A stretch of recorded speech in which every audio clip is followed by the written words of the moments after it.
السلام علیکم دوستو، کیسے ہو آپ سب؟ میں ہوں عریج اور آپ ہیں اس وقت میرے یوٹیوب چینل عریشہ ناولز پہ۔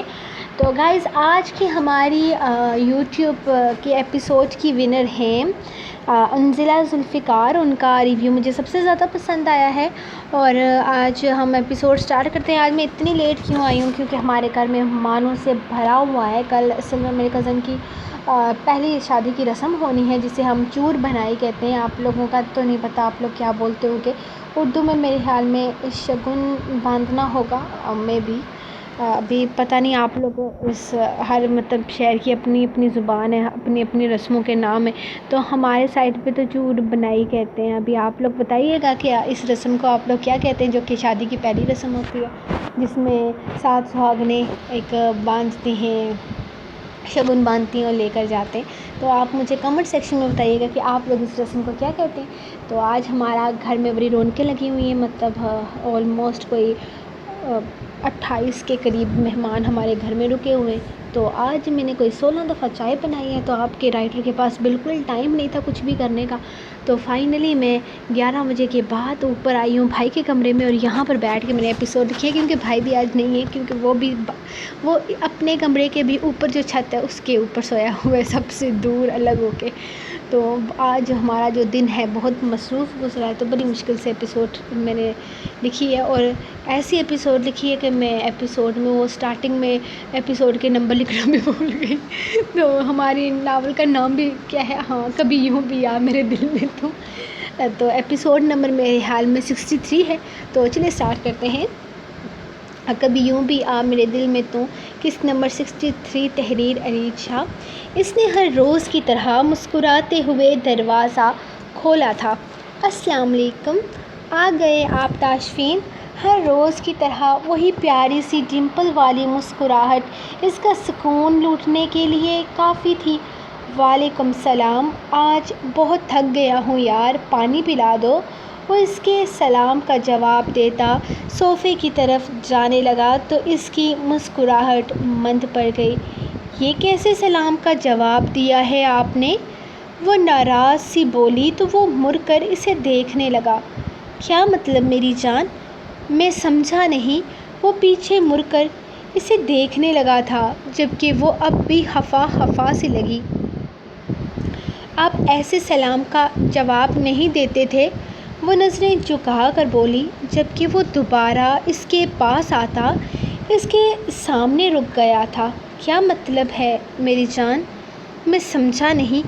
اچھا، تو آج میں نے تمہیں ہگ نہیں کیا اس لیے ایسا کہہ رہی ہو؟ وہ ایک لمحے میں اسے اپنے سینے سے لگاتے ہوئے بولا۔ وہ آہستہ سے اسے اپنے سینے سے لگاتا پیچھے ہٹا تھا جبکہ وہ اب بھی ناراض سی تھی۔ آپ ایسے ہگ بھی نہیں کرتے تھے، وہ منہ بنا کر کہتی کچن میں جانے لگی، جب اچانک ہی تاشفین نے اس کا ہاتھ تھام کر اسے اپنی طرف کھینچ لیا اور اسے اپنے سینے میں بیجتا اسے خود میں قید کر گیا۔ مجھے نہیں پتہ تھا میری بیوی کو میرا اس طرح سے ہگ کرنا اتنا زیادہ پسند ہے۔ وہ اسے خود میں دبوچتے ہوئے اس کے لبوں پر اپنے لب رکھتا اس کی سانسیں مشکل میں ڈال گیا تھا، جبکہ وہ اس کے سینے میں اپنا سر چھپاتی اس کے گرد اپنی باہوں کا حصار تنگ کر گئی۔ ہاں، لیکن اب اس کے چہرے پر مسکراہٹ تھی۔ میں نے یہ کب کہا کہ مجھے ایسے پسند ہے؟ اس کے الگ ہونے پر وہ شرما کر پیچھے ہٹتی اس سے سوال کرنے لگی۔ اگر پسند نہیں ہے میری جان کو تو پھر میری جان مجھ سے روٹھ کیوں رہی ہے؟ اس کی کمر میں ہاتھ ڈالتا وہ اسے اپنی باہوں میں قید کرتا صوفے پر لے کر آیا تھا اور اسے بٹھاتے ہوئے وہ بالکل اس کے ساتھ جڑ کر بیٹھتا اسے کھینچ کر اپنی گود میں لے چکا تھا۔ وہ تو بس ایسے ہی کمی سی محسوس ہو رہی تھی مجھے، ایسا لگا کہ آپ نے مجھے مس نہیں کیا آج، اسی لیے میں نے کہہ دیا۔ اس نے فوراً اصل وجہ بتائی تھی۔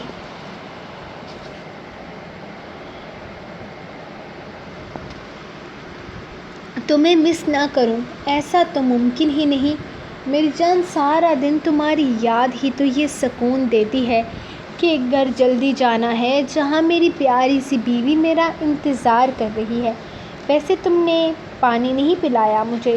اس کے گالوں پر اپنے لب رکھتے ہوئے وہ اچانک اسے پانی کی یاد دلا گیا تھا، جبکہ وہ سر پہ ہاتھ مارتی فوراً کچن میں بھاگی تھی، جبکہ اس کا روٹھنا منانا اسے بے حد اچھا لگا تھا۔ آئیے حاکم صاحب، بتائیں کیوں ملنا چاہتے تھے آپ مجھ سے؟ وہ اپنی بہت ضروری میٹنگ چھوڑ کر اپنے لیگل ایڈوائزر کے پاس آیا تھا۔ وہ جب بھی آفس میں آتے تھے تو پیچھے کوئی نہ کوئی بڑی وجہ ہی ہوتی تھی۔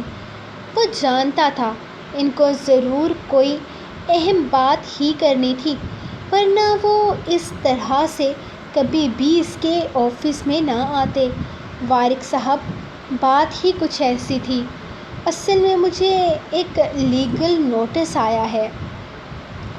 آپ کی کمپنی ایک ملتان میں ہے جو ماشاء اللہ سے بہت اچھا بزنس کر رہی ہے۔ وہ کمپنی 100% آپ کی ہے اور اس پر صرف اور صرف وارث ابراہیم ہی حق رکھتا ہے۔ کوئی دوسرا تیسرا اس پر کوئی حق کے دعویٰ نہیں کر سکتا۔ اس کے علاوہ آپ کی ایک کمپنی لندن میں ہے جو کہ 50% آپ کی ہے اور 50% آپ کے چچا کے بیٹے تاشفین ابراہیم کی، اور اس کمپنی کا بھی سارا کام آپ ہی سنبھالتے ہیں۔ وہ اپنے سامنے رکھی فائلز کے پیپرز پلٹتے ہوئے اسے تفصیل بتا رہے تھے، جبکہ وہ خاموشی سے انہیں سن رہا تھا۔ اور پھر آتی ہے آپ کی تیسری کمپنی، یعنی کہ یہ کمپنی جس میں آپ اس وقت موجود ہیں۔ یہ کمپنی آپ کی سب سے پرانی کمپنی ہے، جو آپ سے پہلے آپ کے والد اور ان کے پارٹنرز سنبھالتے تھے، لیکن آپ کی پراپرٹی کے حساب سے اس آفس کی پراپرٹی میں 3 حقدار نکل رہے ہیں۔ ایک آپ کے والد اور آپ کے والد ابراہیم صاحب، دوسرے آپ کے چچا اور ان کا بیٹا تاشفین، اور تیسرا پارٹنر موسیٰ خان نام کا ایک آدمی ہے جس کا دعویٰ بدر خان کر رہا ہے۔ لیکن 13 سال پہلے اس کمپنی کے 4 پارٹنرز تھے۔ بدر خان نام کا بھی ایک انسان تھا جسے آپ نے 13 سال پہلے اس کے حصے کی پراپرٹی دے دی تھی۔ وہ اور کچھ کاغذات اس کے سامنے رکھتے ہوئے بتا رہے تھے۔ جی جناب، بالکل ایسا ہی ہے۔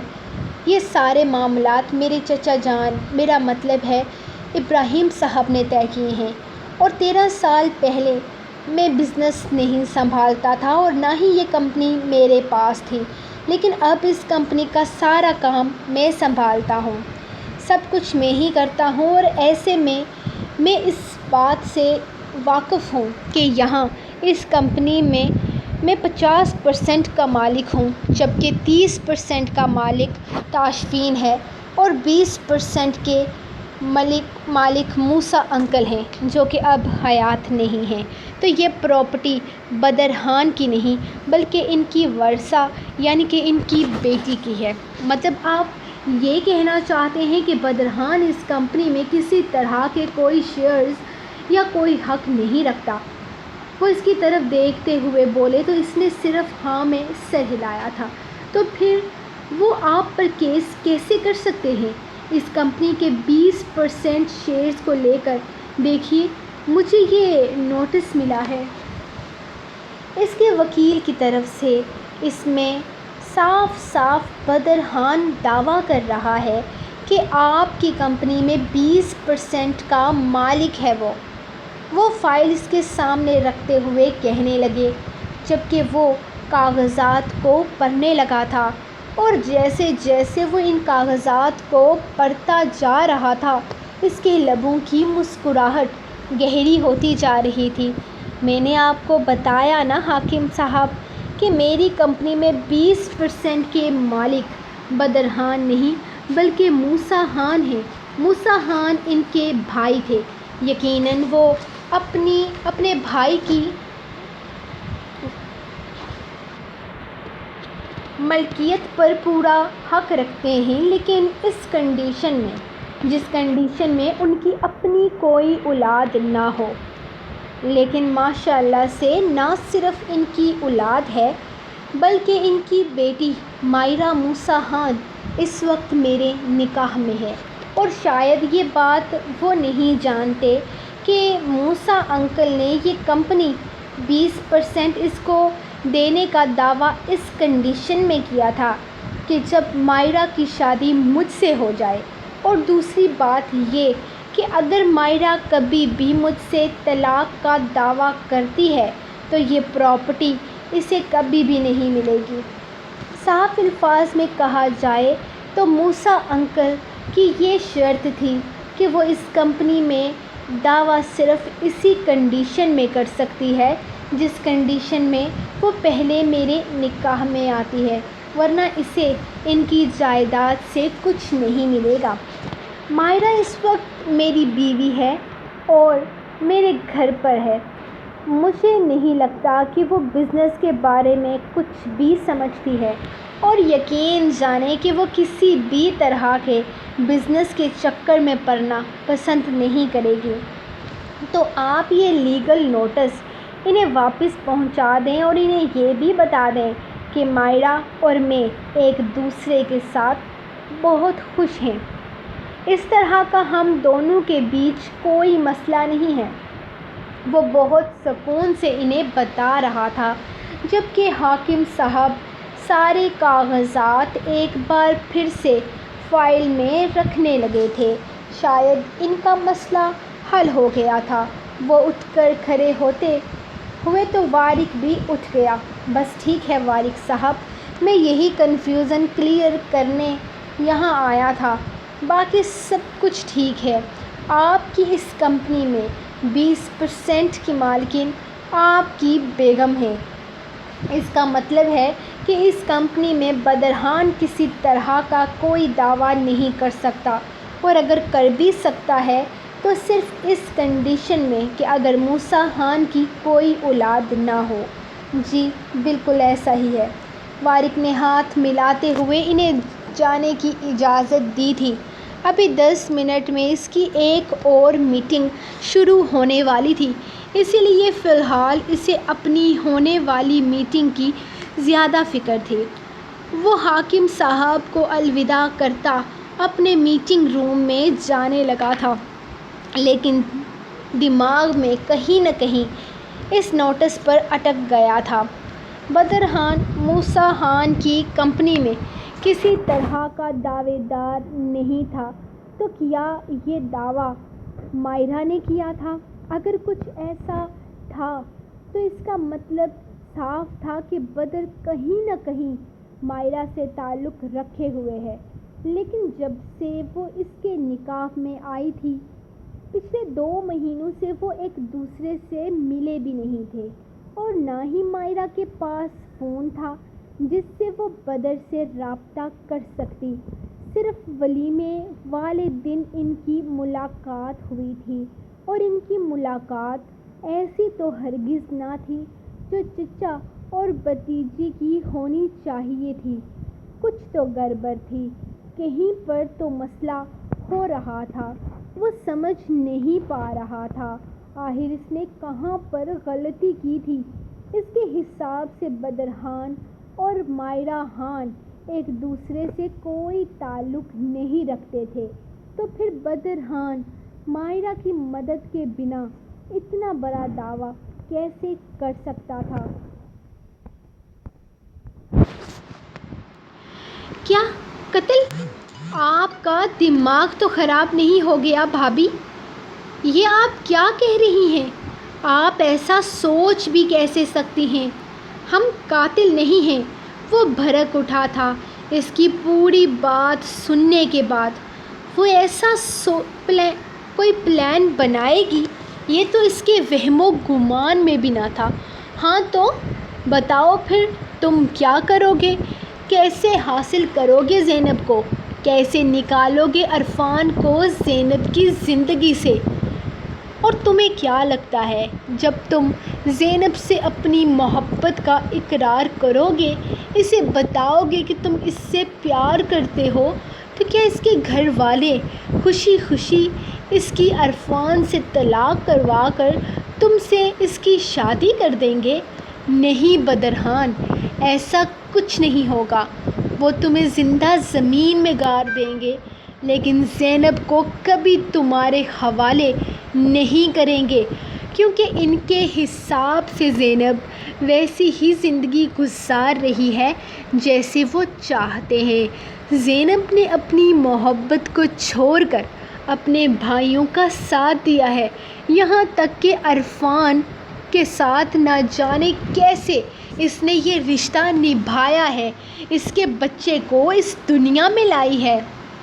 تمہیں کیا لگتا ہے اس کے بھائی اتنی آسانی سے زینب اور تمہیں ایک ہونے دیں گے؟ ایسا کچھ نہیں ہوگا۔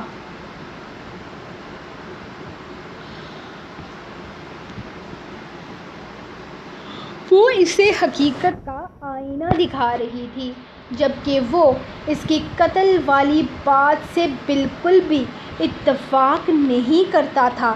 قتل و غارت اس کے وہم و گمان میں بھی نہ تھے، وہ ایسا سوچ بھی نہیں سکتا تھا۔ تو پھر بھابھی کچھ اور سوچیں، اس قتل کو دماغ سے نکال کر سوچیں۔ اور ویسے بھی اگر ہم نے اس سارے قصے میں سے کسی کو نکالنا ہی ہے تو ہم ابراہیم کے قتل کی پلاننگ کیوں کر رہے ہیں؟ ہمیں تو عرفان کو مارنا چاہیے نا۔ زینب کا شوہر تو عرفان ہے، اگر زینب کی زندگی سے عرفان ہی نکل جائے تو میرا مسئلہ تو ویسے بھی حل ہو جائے گا۔ اب کون اپنی جوان بہن کو ساری زندگی بیوہ بنا کر گھر پر رکھے گا؟ وہ جلد ہی زینب کی زندگی کا کوئی نہ کوئی فیصلہ کر لیں گے۔ میرے خیال میں اگر آپ قتل کی پلاننگ کر ہی رہے ہیں تو ابراہیم کی نہیں بلکہ عرفان کے قتل کی پلاننگ کریں۔ وہ اچانک اس کی سوچوں کا زاویہ بدل چکا تھا، وہ اتنا بھی معصوم نہ تھا جتنا وہ اسے سمجھ رہی تھی۔ اسے قتل والی بات پر اعتراض صرف اس وجہ سے تھا کیونکہ وہ قتل ابراہیم کا کروا رہی تھی، عرفان کا نہیں، اور ابراہیم کے قتل سے اسے بھلا کیا فائدہ ہو سکتا تھا؟ بے وقوف آدمی، تمہیں جو میں کہہ رہی ہوں اس پر غور کرو۔ تمہیں فائدہ اس سے ہوگا کہ اگر ابراہیم ہی مر گیا تو میں یہاں سے واپس نیو یارک چلی جاؤں گی، اور اگر ایک دفعہ میں نیو یارک چلی گئی تو زینب اور عرفان کی طلاق تو میں منٹوں میں کروا لوں گی، کیونکہ عرفان مجھ سے محبت کرتا ہے اور کوئی بھی اپنی پہلی محبت کو بھلا کر آگے نہیں بڑھ سکتا۔ میں جانتی ہوں کہ عرفان کی زندگی میں میرے علاوہ اور کوئی نہیں آ سکتا۔ وہ اسے سمجھانے والے انداز میں بول رہی تھی، جبکہ اس کی بات پر وہ صرف ہاں میں سر ہلا گیا۔ مطلب کہ آپ ان سب چیزوں میں اپنا بھی فائدہ کروانا چاہتی ہیں۔ اچھی بات ہے، بہت اچھی بات ہے۔ اگر مجھے میری محبت ملے گی تو آپ کو بھی آپ کی محبت ضرور ملنی چاہیے۔ بتائیں کون ہے یہ ٹرک ڈرائیور اور یہ کس طرح سے ہماری مدد کرے گا؟ وہ اپنے مطلب کی بات پر آتا اس ٹرک ڈرائیور کا نمبر اپنے ہاتھ میں تھامے اس سے پوچھنے لگا تھا۔ یہ ٹرک ڈرائیور ایسے بہت سارے کام کر چکا ہے اور ان سب کاموں میں کافی ماہر بھی ہے۔ ہم نے بس ابراہیم کو ایک سنسان سڑک پر بھیجنا ہے جہاں پر یہ ٹرک ڈرائیور اس کی گاڑی کا ایکسیڈنٹ کر دے گا اور اس کا قصہ تمام ہو جائے گا۔ ادھر ابراہیم کے مرتے ہی میں آزاد ہو جاؤں گی اور یہاں سے واپس نیو یارک چلی جاؤں گی۔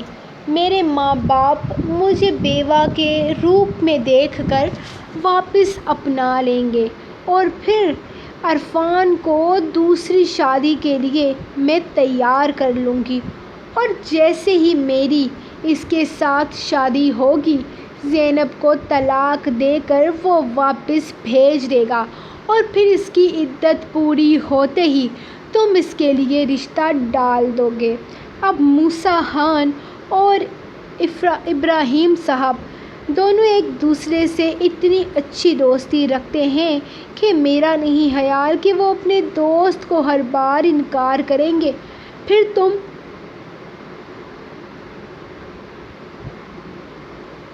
زینب کو اپنی زندگی میں شامل کر کے اپنی اور اس کی زندگی کو خوشیوں سے بھر دینا۔ کیسی لگی میری پلاننگ؟ وہ اسے دیکھ کر مسکراتے ہوئے بولی تھی، جبکہ بدر خان سچ مچ میں اس کا فین ہو گیا تھا۔ پلاننگ تو زبردست ہے، بس اب سب کچھ ایسا ہی ہو جیسا ہم نے سوچا ہے۔ وہ ٹرک ڈرائیور کا نمبر اپنے فون میں سیو کرتے ہوئے اس سے بولا تھا، جبکہ زائنہ اس بے وقوف کی بے وقوفی پر مسکرا رہی تھی۔ وہ جانتی تھی اگر عرفان اور زینب کی طلاق ہو گئی تو اس کے ساتھ ساتھ بدر خان کو بھی فائدہ ہوگا، لیکن زینب دوسری شادی کرے گی یا نہیں اس سے اس کا کوئی تعلق نہیں تھا۔ اس کا تعلق صرف زینب کی طلاق تک تھا۔ نہیں، یہ فلم بالکل بھی اچھی نہیں ہے اور نہ ہی مجھے سمجھ آتی ہے، میں نہیں دیکھوں گی۔ اس نے جیسے ہی چینل چینج کیا تناوش اسے دیکھتے ہوئے انکار کر دیا۔ اس نے ہی تناوش کو کہا تھا کہ وہ دونوں مل کر کوئی اچھی سی فلم دیکھتے ہیں، کیونکہ اس کے بار بار باہر چلنے کا کہنے پر تناوش نے صاف انکار کر دیا تھا۔ اس کا بالکل بھی موڈ نہیں بن رہا تھا باہر جانے کے لیے، اور اس وقت وہ اس کے ساتھ بیڈ روم میں جانے کے لیے ہرگز تیار نہ تھی، کیونکہ وہ جانتی تھی کہ بیڈ روم میں پہنچتے ہی تاشفین پر جن آ جائے گا، اور ایسے رومانٹک جن سے جتنی دوری بنائی جا سکے اتنی وہ بنانے کی کوشش کرتی تھی۔ ارے یار، بہت مزے کی فلم ہے، تم نے کہاں دیکھی ہے یہ فلم جو تمہیں پتہ ہے کہ یہ فلم اچھی ہے یا نہیں؟ اور سمجھ میں نہ آنے والی بات تم کیوں کر رہی ہو جانو؟ میں بیٹھا ہوں نا تمہیں سمجھانے کے لیے۔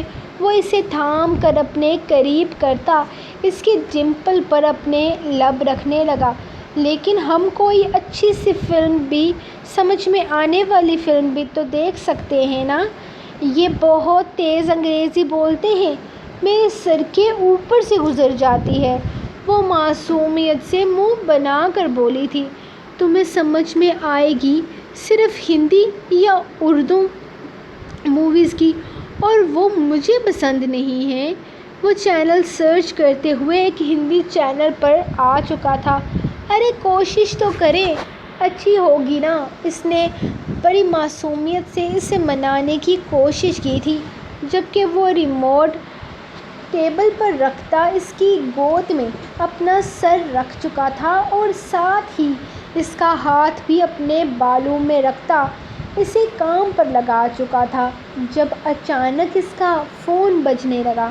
اس نے ٹیبل پر ایک نظر فون میں روز کے نمبر کو جگمگاتے دیکھا تھا، جبکہ اپنی معصوم سی بیوی کی نگاہیں خود پر دیکھتے ہوئے وہ کال کو پوری طرح نظر انداز کرتا اپنی آنکھیں بند کر گیا، کیونکہ وہ سمجھ چکا تھا کہ تناوش اس وقت صرف اس کا ساتھ چاہتی ہے، اور وہ اپنی بیوی کی خوشی کے لیے کچھ بھی کر سکتا تھا، اور ویسے بھی آج اس کی چھٹی تھی تو روز کا اسے فون کرنا بنتا ہی نہیں تھا۔